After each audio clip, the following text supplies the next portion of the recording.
ಈ ಮಾತಾಡೋದು ರೂಲ್ ಪ್ರಕಾರ ಆದ್ರೆ ನಮೂದಿಸಿದ ಮೊದಲಿಗೆ ಮಾಡ್ತದೆ. ಪ್ರಸ್ತಾವದ ಪರವಾಗಿರುವವರು ಹೌದು ಎಂದು ಸೂಚಿಸಬೇಕು. ಇಲ್ಲ ಎಂದು ಸೂಚಿಸಬೇಕು.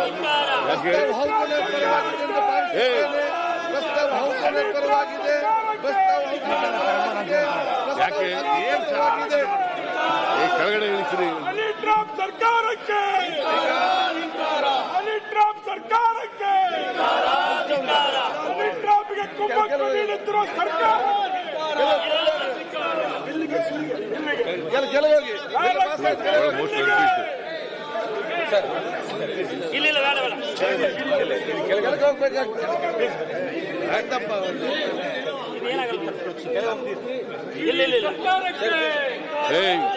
ಇಳಿಸ್ರಿ ಕೆಳಗಡೆ.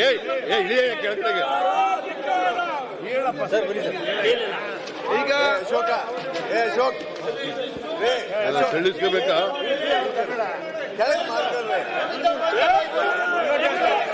ಇಳಿಸ್ರಿ ಕೆಳಗಡೆಗೆ.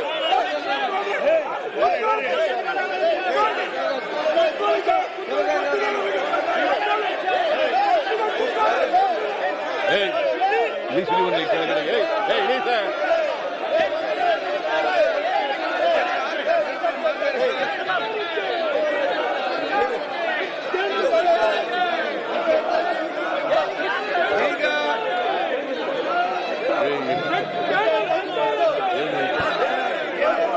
ಈಗ ಸದನವನ್ನು 10 ನಿಮಿಷ ಮುಂದೂಡುತ್ತೇನೆ.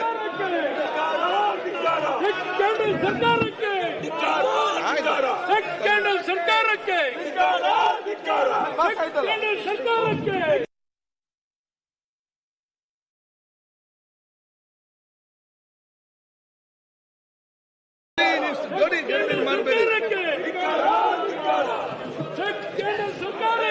ಬಿಲ್ ಕೊಡುವರೆ ನೀವು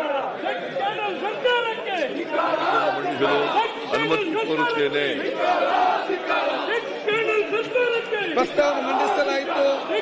ಈಗ ಪ್ರಸ್ತಾವ ಸಭೆ ಮತ್ತೆ ಹಾಕುತ್ತೇನೆ. ಪ್ರಸ್ತಾವ ಹೇಗಿದೆ? 2020 ಸಾಲಿನಾಗ ಕರ್ನಾಟಕ ಧನ ವಿನಿಯೋಗ ವಿಧೇಯಕವನ್ನು ಮಂಡಿಸಲು ಸಭೆ ಅನುಮತಿ ನೀಡಬೇಕು. ಪ್ರಸ್ತಾವದ ಪರವಾಗಿರುವ ಹೌದು ಎಂದು ಸೂಚಿಸಬೇಕು. ಪ್ರಸ್ತಾವದ ವಿರೋಧವಾಗಿರುವ ಇಲ್ಲ ಎಂದು ಸೂಚಿಸಬೇಕು. ಪ್ರಸ್ತಾವ ಹೌದನ ಪರವಾಗಿದೆ ಎಂದು ಭಾವಿಸುತ್ತೇನೆ. ಪ್ರಸ್ತಾವ ಹೌದನ ಪರವಾಗಿದೆ. ಪ್ರಸ್ತಾವ ಅಂಗೀಕೃತವಾಗಿದೆ. ಮಾನ್ಯ ಮುಖ್ಯಮಂತ್ರಿಗಳ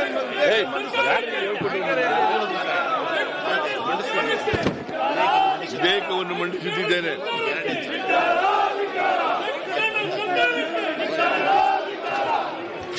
25ನೇ ಸಾಲಿನ ಕರ್ನಾಟಕ ಧನ ವಿನಿಯೋಗ ಸಂಖ್ಯೆ 2 ವಿಧೇಯಕವನ್ನು ಮಂಡಿಸಲು ಅನುಮತಿ ಕೋರುತ್ತೇನೆ.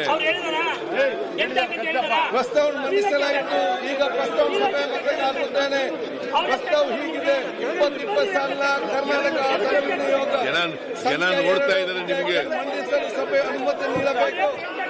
ಪ್ರಸ್ತಾವದ ಪರವಾಗಿರುವ ಹೌದು ಎಂದು ಸೂಚಿಸಬೇಕು. ಪ್ರಸ್ತಾವದ ವಿರೋಧವಾಗಿರುವ ಇಲ್ಲ ಎಂದು ಸೂಚಿಸಬೇಕು. ಪ್ರಸ್ತಾವ ಹೌದನ ಪರವಾಗಿದೆ ಎಂದು ಭಾವಿಸುತ್ತೇನೆ. ಪ್ರಸ್ತಾವ ಹೌದನ ಪರವಾಗಿದೆ ಎಂದು ಭಾವಿಸುತ್ತೇನೆ. ಪ್ರಸ್ತಾವ ಹೌದನ ಪರವಾಗಿದೆ. ಪ್ರಸ್ತಾವ ಅಂಗೀಕೃತವಾಗಿದೆ. ಮಾನ್ಯ ಮುಖ್ಯಮಂತ್ರಿ ವಿಧೇಯಕ ಮಂಡಿಸಬೇಕು. ವಿಧೇಯಕವನ್ನು ಮಂಡಿಸುತ್ತಿದ್ದೇನೆ. ಪ್ರಸ್ತಾವ ಮಂಡಿಸಲಾಯಿತು. ಈಗ ಪ್ರಸ್ತಾವ ಸಭೆ ಮತಕ್ಕೆ ಹಾಕುತ್ತೇನೆ.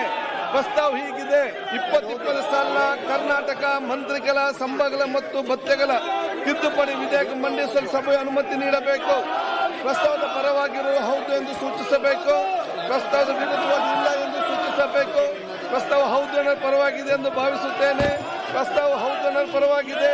ಪ್ರಸ್ತಾವ ಅಂಗೀಕೃತವಾಗಿದೆ.